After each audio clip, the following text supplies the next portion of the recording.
Hi friends, आज हम class 10th का सोशल साइंस का 100 VVI ऑब्जेक्टिव क्वेश्चन कराने जा रहा हूँ। पहला देखिए पार्ट में बोला गया है इतिहास 1 से 25 है, मतलब 1 से 25 तक ऑब्जेक्टिव इतिहास का है। तो पहला क्वेश्चन है फ्रांसीसी क्रांति कब हुई? तो फ्रांसीसी क्रांति हुआ था 1789 ईस्वी में। अगला नंबर क्वेश्चन है बास्तील बास्तील का किला किस देश में था? बताइए बास्तील का किला था किस देश में था?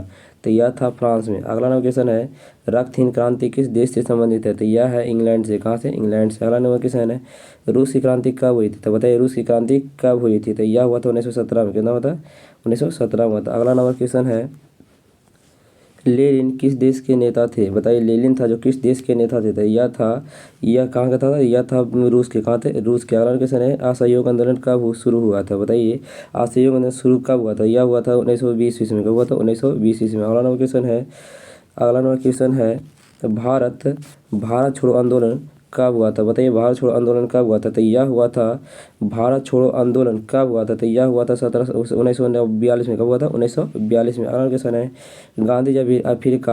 गांधी जी दक्षिण अफ्रीका कब आए थे? बताइए गए थे। बताइए दक्षिण अफ्रीका कब गए थे? तो यह गए थे 1893 में गए थे। कब गए थे? 1893 में गए थे। अगला नंबर क्वेश्चन है बोला जा रहा है गांधी इरविन समझौता कब हुआ? तो यह कब हुआ था? तो बताइए गांधी इरविन समझौता कब हुआ था? तो क्वेश्चन नंबर 9 है, बोला जा रहा है जालियांवाला बाग हत्याकांड कब हुआ था? तो बताइए जालियांवाला बाग हत्याकांड कब हुआ था? तो यह हुआ था 1919 में। कब हुआ था? 1919 में। अगला क्वेश्चन है सबने आगे आंदोलन किस वर्ष शुरू हुआ? बताइए सबने आगे आंदोलन था जो किस वर्ष शुरू हुआ था? तो यह हुआ था 1930 में। कब हुआ था? 1930 में। अगला क्वेश्चन है कांग्रेस की स्थापना कब हुई? तो बताइए कांग्रेस की स्थापना कब हुआ था? तो कांग्रेस की स्थापना हुआ था 1885 में। कब हुआ था? 1885 में। अगला नंबर क्वेश्चन है साइमन कमीशन कब आया? बताइए साइमन कमीशन के बाद कब आए थे? तो यह आए थे 1928 में। कब आए थे? 1928 में। अगला क्वेश्चन है इकलाब जिंदाबाद का नारा किसने दिया था? इनकलाब जिंदाबाद का नारा किसने दिया था? तो यह दिए थे भगत सिंह। कौन दिए थे? भगत सिंह। अगला क्वेश्चन है सुभाष चंद्र बोस ने आजाद हिंद फौज कहाँ कहाँ बनाई? बताइए कहाँ बनाए थे? तो यह बनाए थे सीगामपुर। क्या गए थे? सीगामपुर बनाए थे। अगला नंबर क्वेश्चन है 1857 का विद्रोह कहाँ से शुरू हुआ था? बताइए 1857 था जिसका विद्रोह कहाँ शुरू हुआ था? तो यह हुआ था कानपुर से। कहाँ से हुआ था? कानपुर से। अगला नंबर क्वेश्चन है 1857 के विद्रोह का नेतृत्व दिल्ली में किसने किया था? बताइए किसने किया था? दिल्ली में किसने किया था? तो यह किए थे बहादुर शाह जाफर ने किए थे। अगला क्वेश्चन है फ्रांसीसी क्रांति का नारा किसने दिया था? फ्रांसीसी क्रांति का नारा था जो किसने दिए थे? तो यह दिए थे स्वतंत्रता भी था। मतलब कि नारा क्या था? मतलब बोला जा रहा है फ्रांसीसी क्रांति का नारा क्या था?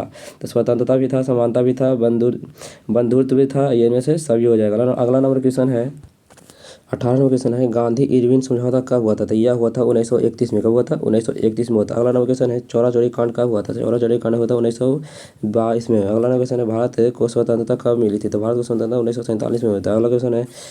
अगला नंबर क्वेश्चन है मोटे मोटेंग्यू चेम्सफोर्ड सुधार कब हुआ था? मतलब कि बोल रहा है यह हुआ था कब हुआ था? तो 1919 में। कब हुआ था? 1919 में। अगला क्वेश्चन है खिलाफ आंदोलन किससे जुड़ा है? तो खिलाफ तुर्की से जुड़ा है। कहाँ से जुड़ा है? तुर्की से। अगला क्वेश्चन है स्वराज पार्टी किसने बनाई थी? बताइए स्वराज पार्टी बस किसने बनाई था? तो यह बनाए थे चित्तरंजन दास ने बनाए थे। कौन बनाए थे? चित्तरंजन दास ने बनाए थे। अगला क्वेश्चन है दांडी मार्च कब हुआ था? तो दांडी मार्च 1930 में हुआ था। कब हुआ था? 1930 में। अगला क्वेश्चन है भारत के प्रथम गवर्नर जनरल कौन थे? तो भारत के प्रथम गवर्नर जनरल थे कैनिंग। कौन थे? कैनिंग थे। अगला क्वेश्चन है 33वां क्वेश्चन बोला है भारत की संसद की कितने सदन है? तो भारत की संसद के 2 सदन। कितने सदन? 2 सदन। अगला क्वेश्चन है लोकसभा का कार्यकाल कितना होता था? लोकसभा का कार्यकाल होता है 5 साल। कितना होता है? 5 साल। अगला क्वेश्चन है राज्यसभा स्थायी सदन है या नहीं? तो यह है हाँ स्थायी सदन है।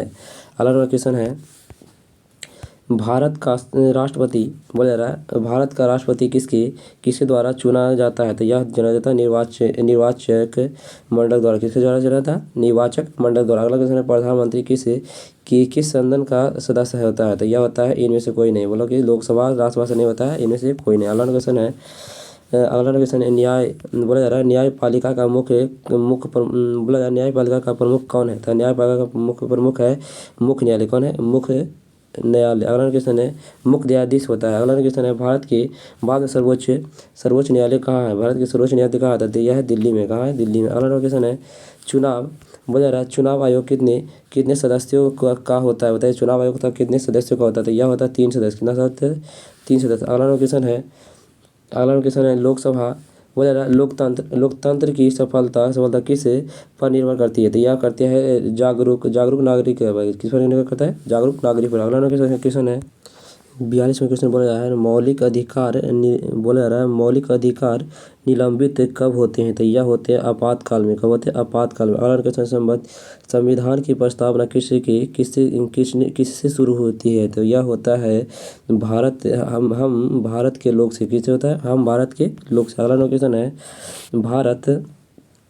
भारत की गणराज्य कब घोषित किया गया था? तो यह किया गया था कब किया था? तो यह किया था 26 जनवरी 1950 को। कब किया था? 26 जनवरी 1950 को। अगला क्वेश्चन है राज्य का प्रथम राज्य के प्रमुख कौन होते हैं? बताओ राज्य के प्रमुख कौन होते हैं?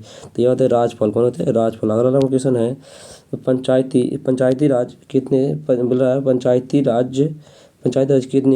स्तर का होता है? बताइए पंचायती राज होता है कितने स्तर का होता है? तो यह होता है 3 स्तर। कितना होता है? 3 स्तर। अगला क्वेश्चन है ग्राम पंचायत का प्रमुख कौन होता है?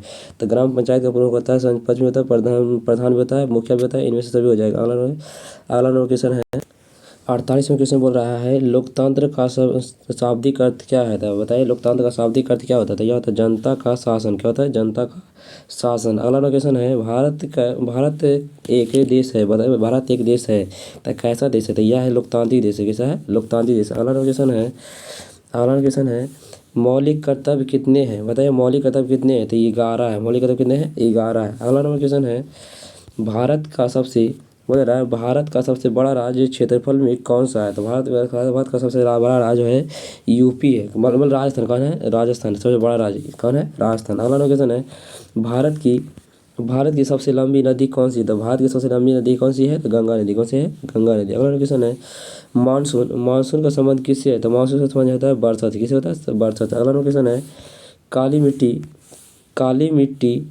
काली मिट्टी किस फसल के लिए उपयुक्त होता है? तो काली मिट्टी होता है जो कपास के फसल के लिए उपयुक्त होता है। अगला क्वेश्चन है 52वां क्वेश्चन है हरित क्रांति का संबंध किससे है? बताइए हरित क्रांति का संबंध किससे है?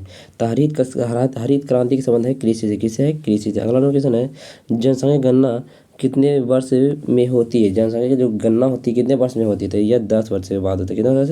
10 वर्ष। भारत में जनसंख्या अधिक होने के कारण क्या है? तो अधिक होने के कारण है जन्म दर अधिक होना। जन्म दर का अधिक होना। अगला क्वेश्चन है प्राथमिक क्षेत्र में क्या शामिल है? बताइए प्राथमिक क्षेत्र में क्या शामिल है? कृषि शामिल। क्या है? कृषि। अगला क्वेश्चन है द्वितीय क्षेत्र में कौन सा शामिल है? कारखाना। क्या है? कारखाना। अगला क्वेश्चन तृतीय क्षेत्र किससे जुड़ा हुआ है? तो तृतीय क्षेत्र है सेवा से जुड़ा है। किससे जुड़ा है? सेवा से जुड़ा है। अगला क्वेश्चन है सेवा बोला है राष्ट्रीय आय किससे मापी जाती है? बताइए राष्ट्रीय आय किससे मापी जाती है? तो इनमें से सभी मापी जाती है। अगला क्वेश्चन है गरीबी रेखा से नीचे जीवन क्या कहलाता है? गरीबी रेखा से सबसे नीचे जीवन क्या कहलाता है? क्या कहलाता है? गरीबी। क्या कहलाता है? गरीबी। अगला क्वेश्चन देखिए 62वां क्वेश्चन हो गया। अगला क्वेश्चन अगले क्लास में करा दिया जाएगा।